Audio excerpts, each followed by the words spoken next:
Hello friends, welcome to my YouTube channel Dr. Dhara Joshi પર. To find number of triangles કે જ્યારે આ પ્રકારની આકૃતિઓ આપેલી હોય તો કેટલા ત્રિકોણ છે એ શોધવાના એક્ઝામ્પલ ઘણી બધી સ્પર્ધાત્મક પરીક્ષાઓમાં પૂછાતા જ હોય છે.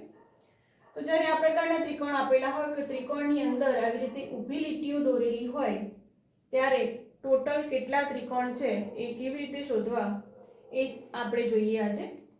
તો સૌપ્રથમ શું કરવાનું કે પહેલા નંબરિંગ આપવાનું 1 2 અને 3.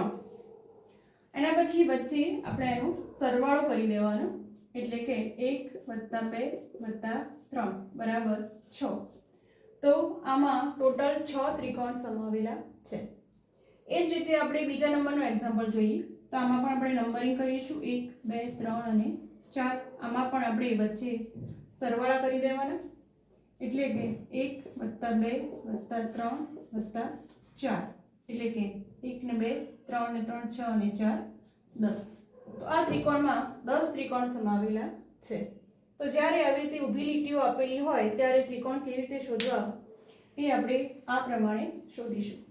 તો આવા જ વિડીયો જોવા માટે ચેનલ સબસ્ક્રાઇબ કરો અને આવા કોમ્પિટિટિવ એક્ઝામમાં દેખાતા પ્રશ્નો આપણે ચોક્કસથી આગલા વિડીયોમાં આપણે જોઈશું. તો મળીએ નેક્સ્ટ વિડીયોમાં. જય હિન્દ, વંદે માતરમ.